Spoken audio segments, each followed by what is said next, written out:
Hey guys, it's Christian, local Vancouver realtor, and for today's video, I want to talk to you about banning foreign buyers. The federal Liberal government said that foreign buyers are driving up home prices, making things unaffordable for you and me, and so we have to stop them from buying. And so January 1st, 2023, we have the Prohibition Act, it's called, which will prevent foreign buyers for 2 years from buying here in Canada. Now, a few things I want to talk to you about this piece of legislation, what and who it applies to, who it does not apply to. But before we just jump into that, I do think that this notion that foreign buyers are driving up prices here in Canada is maybe the biggest smoke and mirror show we got going in the country. And certainly here locally in Vancouver. And I give seminars, and if you're ever interested, you can find our contact below. But I've given seminars, and I have members of my audience say, that foreign buyers are driving up home prices. That are coming into the country with suitcases full of cash. And I say, well, I've never seen one person with a suitcase full of cash. Have you? No. And of course, they can't name a single foreign person who's even ever bought real estate. And I'm going to show you the exact numbers of how many people are buying, and you can decide and judge for yourself whether it's a big number in a moment. But the first thing you have to understand here is that this is a response to the public outcry of the rising prices during the pandemic period. That's really what it is. It's the government throwing you a bone to chew on and make you happy, and hopefully vote for them at the next election. But it does nothing to address affordability. It does nothing to address availability of options to you. And I just want to be clear about that. Now, what is this?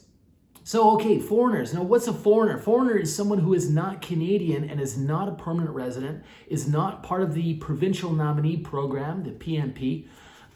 That's what a foreigner would be. And they are essentially banned for 2 years from buying. Now, who's exempt? So there's a few people that will be exempt. Now, if a foreigner comes here and he's marries a Canadian woman or a PR, he can buy real estate, okay? There's going to be no foreign ban on that individual, as there shouldn't be. A few other categories here. Folks who are on work permits and working their way towards citizenship, and those on study permits. There may be some exemptions as well. Also, foreigners, that's again non-Canadians, non-PRs, who are renewing their mortgage or doing a refinance on their property, they also do not apply to this, okay? So they're exempt. So who this really applies to is this single person who comes from another country. Let's say they come from India and they work in tech and they're alone here, and they're waiting to get their PR. That's the person who's now banned from buying.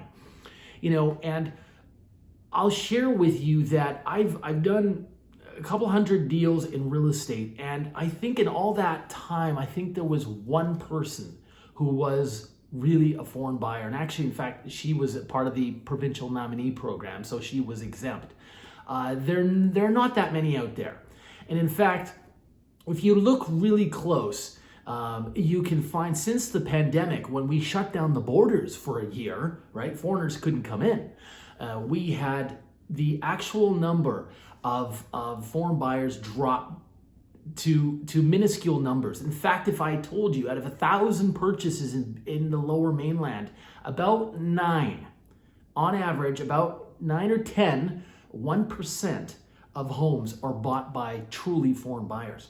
See, because what happens is foreign buyers, they wait until they get their citizenship or they get their permanent residency status. And then they go out and buy a home. So we may see a lot of people in coffee shops and at our workplace who speak with accents. They may speak with a Mandarin accent, a Chinese accent, a Latin accent, but they are permanent residents or they have become Canadians. They are not foreign buyers. We have to be clear about that. They are immigrants who have applied and have their documents now. Now, a few other things about this. If anybody helps someone try to circumvent this new Prohibition Act, there's up to $10,000 fine, so you don't want to do that. Of course, a few other things. So this will be also applied to anyone who creates a company, a numbered company, but is a foreign buyer. That still would not be allowed. I imagine another exemption here is going to be American citizens. And the reason for this is that if we apply a ban to Americans buying in Canada, guess what's coming next? Canadians will be banned from buying in the United States. And there's a US congressman who's already talked about that. If we do anything to ban Americans, it's going to come back right at us as well. So I think that's another reason to be a little bit careful. And I think the immigration targets for the federal government next year are 465,000 immigrants. That's a lot. And at the same time, I mean, if you have people who move to this country, who are working, who are paying taxes here in Canada, here in British Columbia, it smacks of a bit of arrogance to then tell them they're not allowed to buy their own home. I think we got to tread a little carefully on that front. This will apply to all types of property, whether it's a detached property or it's a stratified property. So that could be a townhouse, it could be a condo, and so on. But what you have to really understand is the foreign buyer numbers have been quite low, as I mentioned earlier. They're hovering around 1%, so they haven't been that high, really. That's a drop in the bucket, let's be frank. And it's not going to make a difference. If you take 10 out of 1,000 buyers out of the market, what difference does it make? There's still 990 buyers out there. So I don't think we're going to see too much of a change on that front. And for that reason, I feel that it's disingenuous for the government to trumpet this kind of a policy as though it's going to make life and buying homes easier on you. It certainly won't. And there's a few other global factors right now that are contributing to less and less foreign buyers anyway. I mean, if you look at what's going on in China, protests aside, for the last several years, it's been very difficult for Chinese citizens who were very active in Vancouver between 2013 and 2017. It's difficult for them to get money out of their country. The government has imposed financial controls whereby they can transfer $50,000 a year, and that's it. So you can imagine someone who's sending money from abroad legally. It'd take them 10 years to send $500,000. That's not very time efficient either. So the real challenge here, certainly in the local Vancouver market, is tight supply. It's tight supply, limited options, low listings. There's just so few out there right now. We are at levels we haven't seen since the great financial crisis of 2008, when Lehman Brothers went belly up in that September. We have half the number of listings that we had then.